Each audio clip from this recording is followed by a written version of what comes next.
Ben 10 Alien Force Vilgax attacks. Surprisingly enough, that's not the longest name that we're going to encounter in this franchise, but we'll get there when we get there. This is now the third installment in the Ben 10 video game franchise, obviously excluding things like Flash games and the Hyperscan and shit like that. But is it any better than the first two? I mean, it's alright. So, the basic gist of the story. Vilgax is attacking. Crazy, I know. So, Ben, Gwen, and Kevin get ready to do what they do best, but after a bit of fighting, aka the first level of the game, it turns out they were already too late, because Vilgax has pretty much launched a full-scale invasion of the Earth already.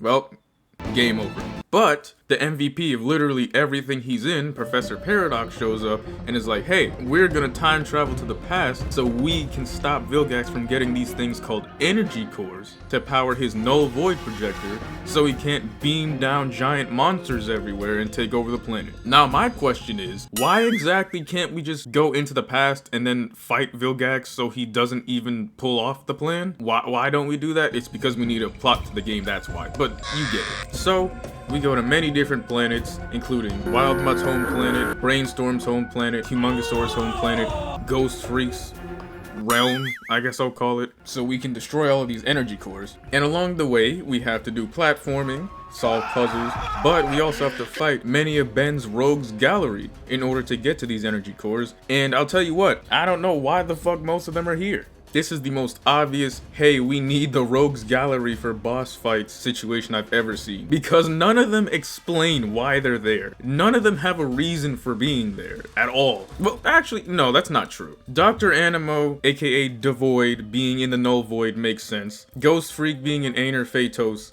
also makes sense. You have questionable ones like the Riedel brothers. They're always doing random shit anyway, so you know what, I guess I'll give them a pass. And then you have Darkstar, Albedo, and Charmcaster just sitting in random spots on random planets doing whatever the fuck. Why are they in these places? What are they doing? No idea. Because they never say why they're there. They're just there to be there and fight Ben. They're not looking for the energy cores, or at least they don't say that they are. They just so happen to be in the spot that Ben needs to go to find it. Interesting. But after all that suffering through some of these levels, which could actually take up to 35 minutes to complete, by the way. Fun fact, Brainstorm's home planet actually crashed my game and had me contemplating whether or not I wanted to scrap this video. But after all of that, we finally get back to Bellwood, and because we destroyed all the energy cores, Vilgax and his null void projector are having performance issues. So after a boss rush of these things, now we get to fight the big bad of big bads, Vilgax. And you know what? He's a fucking pushover. He was actually more threatening and protector of Earth, if you could believe it. Actually, now that I'm thinking about it, you could say the same thing for Ghost Freak too. His boss fight is more annoying than it is difficult. Could you say this is a little bit of evidence of power creep, that, you know, Ben's more powerful because he's older? Maybe, but the game developers certainly didn't think about that, so probably not. Motion denied! We will not be destroyed! Too late.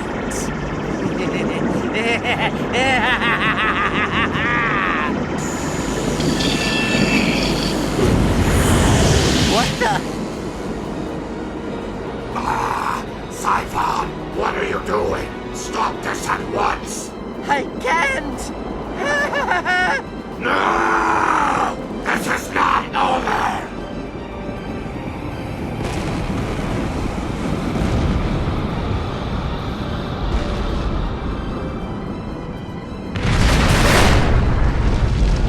You have not seen the last of Vilgax. You will pay for this, Ben Tennyson. Do you hear me? Revenge will be mine, Ben Tennyson!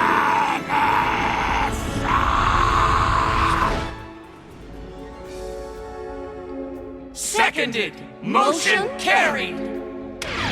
And now, with that 2 minutes of screen time maximum that Alien X has in this game, he is now officially more useful here than he was in the entirety of Alien Force. Not a high bar to clear at all, but I mean still, man. God damn. Vilgax ends the game talking about how he's gonna come back and he's gonna come for revenge to kill Ben again, but I don't think he actually ever shows up in these games again, so, you know, that kind of sucks. For him, at least. And since he was such a pushover, the end credits actually last longer than the boss fight. But unlike last time, the developers were nice enough to have a song that loops throughout the entirety of the credits, so I don't have to sit here listening to wind noises after one loop.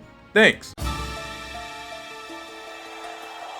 So, getting into the gameplay, let's start with the platforming. Now you see, just like the last game, there are aliens that are meant for platforming, and there are aliens that are meant for puzzle solving. You have the most basic puzzles like Humongosaur moving things around like forearms, or actually, Humongosaur, I'm pretty sure did that in the last game too. You have Brainstorm who's solving Minesweeper puzzles. I'm not kidding, they literally have you playing Snake in this game to solve puzzles, dude. There's Cannonbolt who's kind of an in-between because he's both a platforming alien and a puzzle solving alien depending on how you use him. Because for some reason, every goddamn planet has cannonbolt ramps and spinning, I don't even know what the hell these things are called, that are only usable by cannonbolt. Which, you know, actually, now that I'm thinking about it, I have a couple questions to ask. Why do all of these different planets and different realms inhabited by different alien species have things, aka platforming and puzzles, that are only accessible to an alien species that is extinct? Or here's another one. How about the fact that on Terradino, you have to break the statues in order to move forward because the ruins will only show themselves if you break it? You're telling me that they set up these statues specifically to be broken? And Humongosaur is strong enough to do this, meaning that most people on this planet are probably strong enough to do it. What type of shit is that? But anyway, back to my main point. You have platforming aliens like Big Chill and Jet Ray again, who they have made a little bit more distinct from each other this time because they didn't have to clip Big Chill's wings when he wasn't using a propeller like they did in the last game, because I'm 90% sure that Big Chill couldn't even glide like that unless it was a propeller segment, which is not fun. So they made Big Chill more of a vertical glider and they made Jet Ray more of a horizontal glider for distance. That's all you had to do. Then at the very bottom of the ladder, you got the guys who only have very specific gimmicks that are either used a majority of the time once, or you barely use them throughout the whole game, like Swamp Fire. In the first level, Planet Vulpin, you have to blow up a lot of shit by using his fire to ignite the gas. But besides burning vines and shit in other levels, you don't use him anywhere near that much again. Echo, you get him towards the end of the game. You only use him to stand on multiple platforms so you can move forward. And that's pretty much about as useful as that gimmick gets, because it's abandoned pretty much right after that. Or Goop,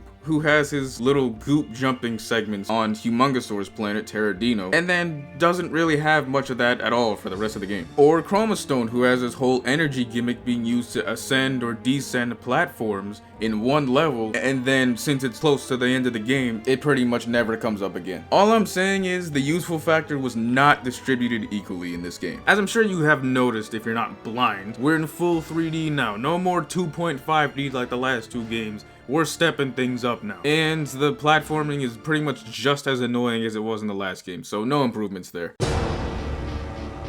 Now on to the combat. First, they slightly improved on the special move thing again from Alien Force by decreasing the amount of special moves that everyone has. I know that might sound like it's not an improvement, but trust me, it is. With the length of these games, they do not give you enough time to unlock all the combos, and Protector of Earth really showed that. So they toned it down for Alien Force, and they toned it down again for this game, and you know what? I can appreciate that. Now, the combat itself, I'm not gonna lie, the combat in this game is kinda soft. It doesn't have that punch, that oomph, you know what I'm saying? It doesn't have the same impact that Protector of Earth had, and that's the same problem that the last game actually had, if you remember me talking about that. Protector of Earth had all the sound effects, the visual effects, the knockback, everything. In this game, everyone just stutters a little bit, and then that's basically it until they're dead. I think it's kind of button mashy actually, because the special moves in this game don't really warrant any memory to really think, hey, I want to use this one or that one. See, whereas in the last two games, you had enough of a difference in the special moves to warrant remembering one over the other depending on the specific situation, I don't really think this game has that. Because most likely, the most common move that you're gonna use is the explosion type move, because pretty much everybody has one of those. And if it's not that, it's something regarding guarding their fists, like Spider Monkey's Furry Flurry, or Big Chill's Cold Cock, or Swamp Fire's, I think it's called Fiery Flurry or something, I don't know. It's moves like that. And then if it's not something like that, it's like Goop's Acid Hose, which is really not all that useful, or Echo Echo and his Wall of Sound, which is pretty useful. But at the same time, the range is pretty short and takes way too fucking long to set up, so you might as well not even bother. And all the special moves, even though they do damage and actually do hurt a lot of enemies and even kill them in one hit, it doesn't feel powerful at all. I think that might be due more to the presentation of the game, which I will get into as our last topic. And you know how I just said the enemies barely stagger? They kind of just stand in place waiting for you to attack them? Yeah, well, the bosses don't stagger at all. It's that Xenoverse 1 Broly approach where they always have super armor and can always knock through your attacks, no matter how powerful it might be. So you better hope that you have invincibility frames, or you're doing a special move, or something like that, because otherwise, it might be over for you. And some of these dudes have moves that can sap half your health bar if you're not moving out of the way fast enough, so yeah, typical boss activity actually, now that I'm thinking about it. The bosses in this game are Siphon, Mr. Smoothie, Charmcaster, Darkstar, Albedo, Dr. Anima, Devoid, Ghost Freak, Zscare, these three dickheads, and then Vilgax. So you know how I just mentioned that there are bosses that have moves that can literally just vaporize your health bar? Well, Darkstar, Vilgax, and Ghost Freak all have it. Now see, Darkstar, after I think about halfway through, he just starts spamming that move, so you have to be careful around him. Ghost Freak, he spams too, but he spams it from a much farther range than you, so it might actually be more dangerous. You just gotta watch out for it. And then Vilgax just has a giant fucking laser gun. Actually, I think he uses a hand laser or something. If you're below, I think 75%, it might just automatically kill you. Dr. Animo doesn't have one of these almost one-hit kill lasers, but you know what he does have? Little minions that show up when his health gets too low and start trying to shoot you from the skies, and they are incredibly annoying to avoid, because most of these guys do actually have a gimmick. Charmcaster, you're barely even fighting her for half of it, you're just avoiding her giant fucking gorilla rock things so you can break her off the platform she's standing on, so then you can hit her. Or as just mentioned, Dr. Animo, where you have to freeze these things in order to actually be able to hit him. And when you're trying to do that and avoid the fucking minions at the same time,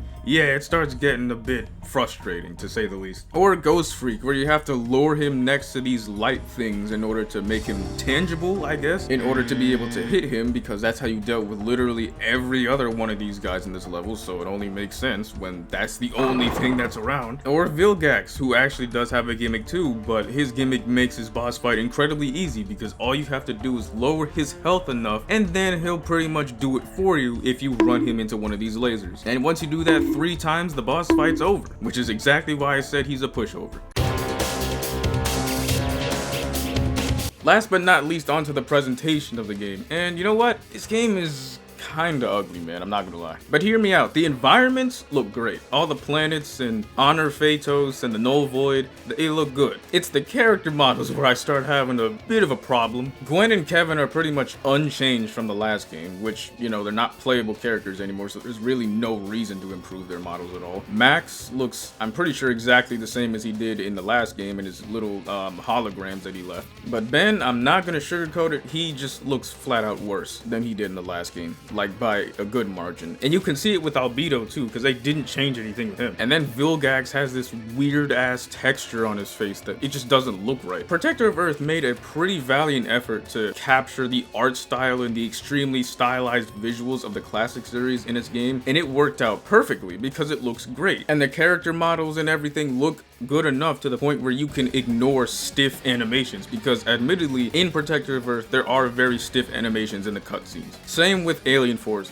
but see, since Alien Force's visuals aren't as stylized as classics, it's not as crazy. The problem with Alien Force is that all of its levels are at night or inside buildings, so there's not really too much that can be done. But this game, the environments are good, but then Swamp Fire looks like that, and I don't really know why. If some of these aliens look off. Swamp Fire has a weird texture on them, Jet Ray just looks ugly, but then again it's Jet Ray, so some of them do look a little weird, but for the most part it's solid. At least you get to actually use 10 aliens this time.